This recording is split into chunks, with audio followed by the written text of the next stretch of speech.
नमस्कार, स्वागत है आपका आपके अपने ही यूट्यूब चैनल करमीर में। यदि आप वर्धमान महावीर खुला विश्वविद्यालय कोटा से डीएलआईएस कोर्स जो लाइब्रेरी साइंस में होता है वो कर रहे हैं तो ये वीडियो आपके लिए मददगार रहेगा। आज मैं डीएलआईएस 01 यानी पुस्तकालय वर्गीकरण और सूचीकरण सिद्धांत जो पहला पेपर होता है उसके लिए गेस्ट पेपर मैंने जो तैयार किया है वो मैं आपको बता रहा हूँ। और ये जो गेस्ट पेपर है, अभी जो लॉकडाउन के बाद जो 50% का जो पैटर्न चल रहा है, यानी 50% आपको आधे सवाल ही हल करने हैं, उसमें अ खंड और ब खंड होते हैं और उसी के आधार पर है। तो खंड होता है, उसमें से आपको कोई भी 4 सवाल करने होंगे और उसमें से कोई भी 5 सवाल करने हैं और प्रत्येक जो सवाल है आपको 4 अंक का रहेगा। तो कुल मिला के ये 20 अंक का भाग रहेगा। कहने का मतलब कुल आपको 5 प्रश्न करने हैं और एक जो प्रश्न है वो 4 अंक का, और शब्द की सीमा अधिकतम 30 शब्द रहेगी। अब इनमें से किस किस प्रकार के सवाल आते रहते हैं, जो छोटे छोटे सवाल है, जिसे कुछ अर्थ या परिभाषा को लेकर, जैसे वर्गीकरण क्या होता है, वर्गीकार कौन होता है, फलक कौन होता है, स्मृति सहायक अंकन क्या होते हैं, या अंकन क्या होते हैं, शुद्ध अंकन क्या होते हैं, सहायक अनुक्रम क्या होता है, और वाक्य में जो सूचना बिब्लियोग्राफी इन्फॉर्मेशन होती है वो क्या होती है, इनके ज़्यादातर अर्थ या पूछे जाते हैं। आगे एक और सवाल बनता है, द्विबिंदु वर्गीकरण के जो प्रतिपादक कौन है, जो कॉलन क्लासिफिकेशन है, उनके जो प्रणेता डॉक्टर एस आर रंगनाथन है।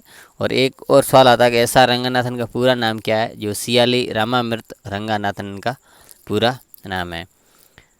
द्विबिंदु वर्गीकरण का प्रथम संस्करण कब हुआ, प्रथम द्वितीय तृतीय, ये सारे संस्करण है। और अभी जो छठा संस्करण है 1960 में आया था और 1963 में पुनर्मुद्रित है। सातवां जो 1987 में आया था। तो ये इनके जो संस्करण कौन सा कब आया ये भी आप अच्छी तरह से याद कर लें।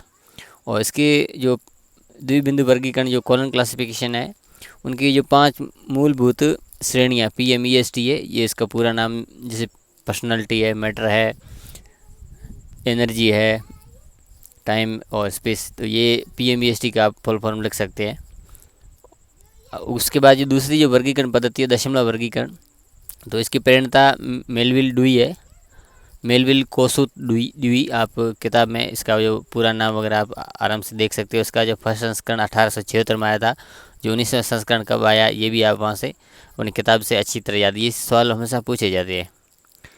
दशमलव वर्गीकरण के 19वें संस्करण के 3 जो खंड है वो आप उनके नाम आपको बताने हैं। इस तरह से सवाल आते हैं। अगला है जो प्रायोगिक वर्गीकरण सोपान की रचना किसने की, ये डॉक्टर एस आर रंगनाथन ने की थी।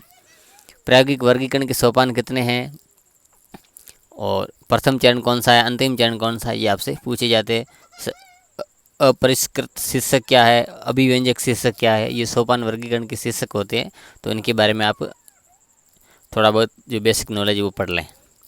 आगे सवाल आता है, कैटलॉगिंग जो शब्द है वो किस भाषा से लिया गया है, काटा प्लस लोगो से बनता है, वो किस भाषा से लिया गया है ये भी आप देख सकते हैं। सूची को नेत्रों की संज्ञा क्यों दी जाती है, जिस प्रकार हम अपने नेत्रों से संसार का अवलोकन करते हैं, तो ठीक उसी प्रकार जो सूची होती है उससे पुस्तकालय में जो पुस्तकें हैं उनका अवलोकन हम करते हैं। तो कुछ खोज नाम बताइए, जैसे आप पुस्तकालय में जाएंगे तो खोज नाम से आप, जैसे आपको लेखक का नाम है या किताब की टाइटल है या प्रकाशक का नाम है, ये खोज नाम होते हैं। सूचीकरण के जनक कौन हैं, ICCP का पूरा नाम क्या है। और उसके बाद जो कैटलॉगिंग होती है, भौतिक जो सूची, उसके बाह्य स्वरूप और आंतरिक स्वरूप को लेकर भी ये सवाल आते रहते हैं। कोई दो परंपरागत सूची स्वरूप है, जैसे सूची पत्रक स्वरूप है या पुलिंदनुमा सूची है। और जो सूची पत्रक सूची है उसका माप तो आप इंच में लिखना चाहें तो 5/3 इंच लिख सकते हैं। यदि सेंटीमीटर में लिखना चाहें 12.5 बाई 7.5 सेंटीमीटर में। ओपेक का पूरा नाम क्या है। लेखक सूची से आपका क्या अभिप्राय, यानी कि एक पुस्तकालय में सारी जो किताबें उनकी लिस्ट बनाई जाए और उनको लेखकवार, यानी इस लेखक की ये किताब है तो लेखकवार सारी एंट्रियां हो जाती है, सूची बन जाती है, तो वो लेखक सूची कहलाती है। तो इस तरीके से लेखक सूची भी होती है, शीर्षक सूची होती है, विषय सूची भी होती है। आप अलग अलग ये अपने जो किताब में वो पढ़ सकते हैं, जो जितनी प्रकार की जो सूचियाँ हैं। मुख्य प्रविष्टि के अगर अनुच्छेद में क्या लिखा जाता है, संकेतक जो ट्रेसिंग जो पीछे होती है उसमें क्या सूचना भरी जाती है, ये आपने यदि प्रैक्टिकल शिविर अटेंड किया तो ये आपके लिए चीज़ें आसान रहेगी। सहायक प्रविष्टियाँ किसे कहते हैं, वर्ग निर्देशी प्रविष्टि से आप क्या समझते हैं? सहकारक कौन होते हैं? जो किताब छापने के जो सहकारक लोग, जैसे संपादक होता है, एडिटर होता है, रीडर होता है, ट्रांसलेटर होता है, ये सहकारक होते हैं। छद्म नाम क्या होता है? जैसे कोई अपनी पहचान छुपाने के लिए अपना दूसरा नाम देता है या अपना अलग से नाम रखता है। जैसे प्रेमचंद जी, जो उनका ओरिजिनल नाम अलग है और लेखन मन का नाम अलग है, ठीक उसी तरीके से। श्रृंखला प्रक्रिया को समझाइए, या श्रृंखला प्रक्रिया में कितनी कड़ियाँ होती है, उनके नाम बताइए, उनके निर्माता कौन है, और इसमें वांछित कड़ी, अवांछित कड़ी और मिथ्या कड़ी 3 होती है। तो किसी भी एक के बारे में पूछा जा सकता है, जैसे मिथ्या कड़ी क्या होती है, आप क्या समझते हैं? इस तरीके से जो भाग था, ब भाग जो खंड ब होगा तो ये 80 अंकों का होगा। तो इसमें आप लगभग जो शब्द है, ज़्यादा से ज़्यादा आप 250 शब्दों में आप लिख सकते हैं, और एक जो सवाल होगा वो 20 नंबर का रहेगा।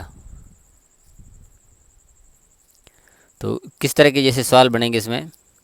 वर्गीकरण की आवश्यकता और उद्देश्य को समझाइए, वर्गीकरण के मुख्य कार्यों का वर्णन कीजिए, पुस्तकालय सूची के उद्देश्यों एवं कार्यों की चर्चा कीजिए, पुस्तकालय सूची एवं ग्रंथ सूची में अंतर बताइए। ये सवाल हमेशा पूछे जाते रहे हैं। अगला सवाल ऐसे बनता है, अंकन के कार्यों की चर्चा कीजिए। अंकन के क्या कार्य हैं? अच्छे अंकन के गुणों का वर्णन करते हुए वर्गीकरण में अंकन के महत्व को बताइए। पत्रक स्वरूप सूची का वर्णन करते हुए उनके गुण बताइए। ओपेक क्या है, उसके गुण दोष बताइए। आगे सवाल बनता है, द्विबिंदु वर्गीकरण में दशा संबंध बताए गए हैं, उनकी चर्चा कीजिए। पूर्ववर्ती सामान्य एकल के विभिन्न प्रकारों का उदाहरण सहित स्पष्ट कीजिए। द्विबिंदु वर्गीकरण पद्धति में किन्हीं 3 विधियों का उदाहरण सहित बताइए। दशमलव वर्गीकरण की सीमितताओं की चर्चा कीजिए। अगला सवाल बनता है, सहायक अनुक्रम से आपका क्या आशय है, इसकी आवश्यकता बताइए। विकास क्रम में उत्तरता के सिद्धांत की उदाहरण सहित चर्चा कीजिए। विकास क्रम का मतलब जो पहले चीज़ बनी है उसको हम पहले रखेंगे, उसके बाद जो बनी है उसके बाद जैसे समय अनुसार है, तो उस तरह वो विकास क्रम के उत्तरता में सिद्धांत होता है। काल क्रम के उत्तरता का सिद्धांत होता है। वर्गीकृत सूची की कार्यप्रणाली समझाइए। आवर्तन और स्तर से आप क्या समझते हैं? एस.आर. रंगनाथन की जो 5 मूलभूत श्रेणियाँ हैं उसका संक्षिप्त में वर्णन कीजिए। मुख्य प्रविष्टि क्या है, इसके कार्य बताइए। सहायक प्रविष्टि को परिभाषित कीजिए एवं उनके उद्देश्य का वर्णन कीजिए। श्रृंखला प्रक्रिया के गुण दोषों का वर्णन कीजिए।